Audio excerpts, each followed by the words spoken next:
Is your Samsung phone having network problems? No signal, slow internet, or calls not connecting? Don't worry. In this video, I'll show you how to reset your mobile network settings in just a few seconds. First, open the Settings app.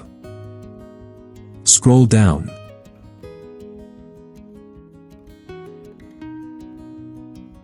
And tap General Management. Next, tap Reset.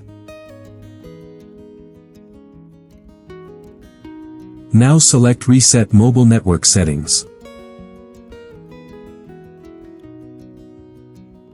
If prompted, select your SIM card, if you use a dual SIM setup. Tap Reset Settings. Enter your PIN or password. And tap Reset to confirm. That's it. Your phone will reset all mobile network settings. If this video helped you, don't forget to like, share, and subscribe for more easy Samsung and Android tips. Thanks for watching.